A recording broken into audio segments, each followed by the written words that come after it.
Hello everyone, welcome back to The Current, the quick response news program from JCTIC College, where we report on the latest issues, events, and culture. I'm Sam. And I'm Joyce. Hey Joyce, did you hear the news? What news? They legalized marijuana in Canada.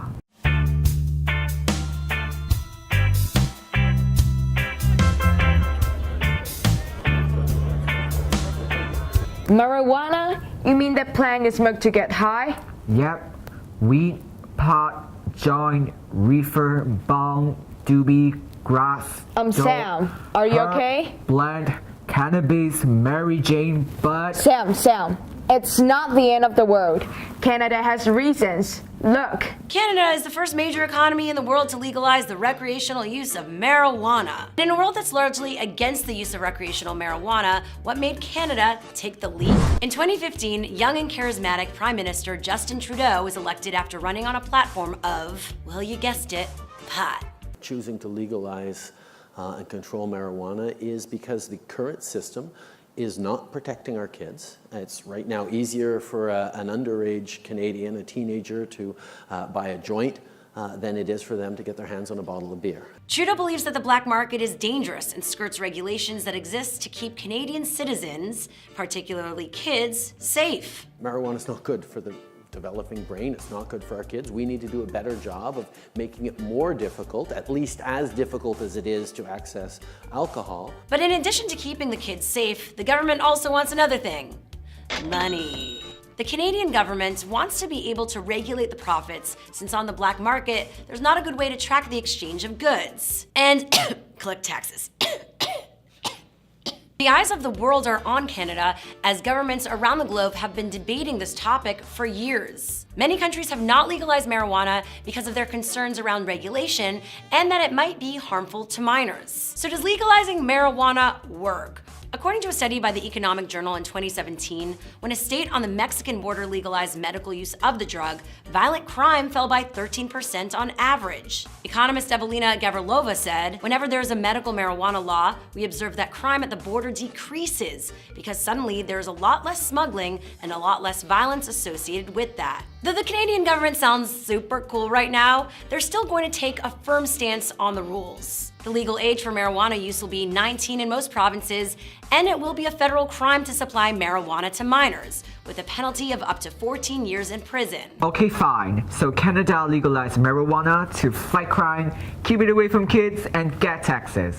That's right. There are other reasons too. It's complicated. But don't forget, it's still illegal for people under 19, just like with alcohol.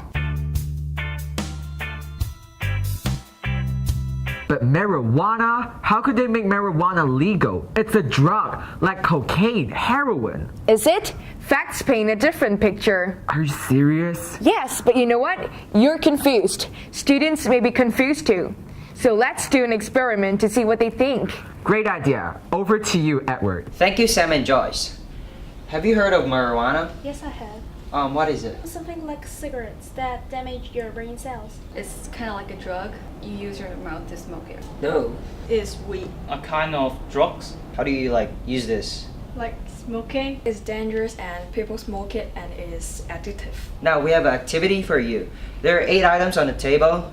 Here is alcohol, whiskey, cigarettes, tobacco, coffee, cocaine, marijuana, heroin, beer, alcohol, and chocolate. Please arrange them from the most addictive to the least addictive.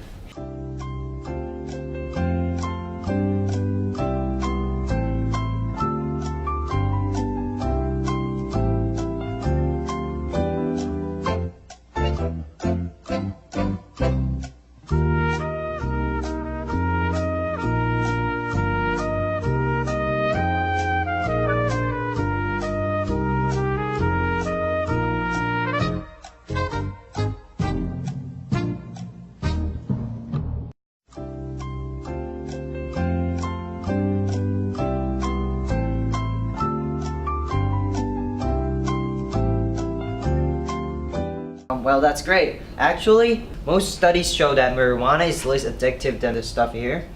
But people also say that it's less addictive than chocolate and coffee. Yes, you're right. Tobacco is the most addictive item. Why did you put marijuana in least addictive? It was just a guess. Okay. So you think chocolate is more addictive than marijuana? Oh, I don't know. Even coffee is more addicted?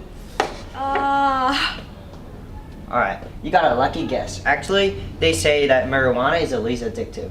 However, tobacco is actually the most addictive out of all the items. Actually, marijuana is the least addictive among all the items, even less than chocolate and coffee. However, tobacco is actually the most addictive. Can you even believe that? No. Marijuana is the least addictive, even less than chocolate and coffee. However, tobacco is the most addictive among all these items. I think you did a pretty good job. How do you know that marijuana is the least addictive? Because I heard that it have medical use. What do you think that tobacco is more addictive than cocaine and heroin? I don't know, I just guess. Are you sure coffee is the most addictive, even more addictive than cocaine, marijuana, and heroin? Yeah. Okay. Actually, marijuana is the least addictive, even less than chocolate. And the most addictive is actually tobacco. Oh, what? Yeah, are you surprised? Yeah. But I'm actually really surprised that you put those drugs in the middle and you put coffee in the most addictive part. Because- What makes you think that? Because I saw the people drink the coffee every day in the morning. Okay, but do you know whiskey is like heavy stuff and beer is just the light stuff? My dad loved drink beer very much, so I think it is more addictive than the wine. Marijuana is the least addictive. And tobacco is actually the most addictive amongst all these items.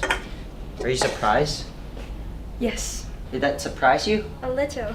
Yeah, I'm surprised. Can you believe that chocolate is more addictive than marijuana? No, not really. I mean, it's chocolate. Thank you very much. Now back to you, Sam and Joyce. It's the least addictive? How can we believe that? I find it hard to believe too, but the research seems to be quite famous.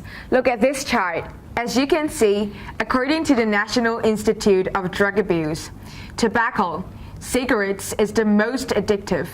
32% of users become addicted. In comparison, 23% of heroin users and 17% of cocaine users get addicted. Those are some pretty scary drugs. It also shows that 15% of people who drink alcohol get addicted. But look at that, only 9% of people get addicted to cannabis. That addiction rate for marijuana increases if you start at a young age and your brain is still developing. But the conclusion seems to be quite clear. Marijuana is less addictive than smoking and alcohol. In fact, in terms of deaths, tobacco and alcohol are way worse. There is no comparison. Counting deaths from the substance alone, alcohol kills 88,000 people a year. Tobacco kills 480,000. And marijuana kills absolutely no one. Wow! But maybe that's understandable. Maybe it's because people are not aware of the danger.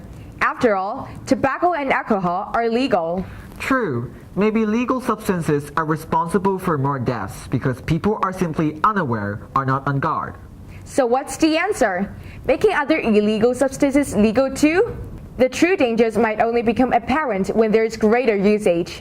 Those are some difficult questions, which makes what Canada's doing quite cutting edge. How are other countries responding? Asian countries in particular have been quite conservative and vocal in response to Canada's new policy. China, South Korea, and Japan have all issued warnings, but South Korea and Japan have gone a step further. Yes, both have said that their citizens could be prosecuted for smoking marijuana, even if they did it in Canada. At least that's the threat. South Korea even said if you have THC, the active chemical in marijuana, in your bloodstream in the airport, you have broken their law. Does that mean they'll have blood tests in airports? How would they check that? I have no idea. Only time will tell how this plays out internationally. To conclude, we at The Current are not defending the legalization of marijuana, even though that's the trend in Western countries, nor are we trying to convince you that marijuana is good. Rather, we would like to highlight that We should be careful of anything that's addictive, legal or not. Marijuana may not be as addictive as we thought, but it's still addictive, and all addictive substances should be treated with care. Including coffee and chocolate. I just love coffee so much, I gotta have it like every 20 minutes, because coffee is my life! Anyhow, that's all for this episode of The Current. Thanks for watching and see you next time. Just remember, Don't do drugs.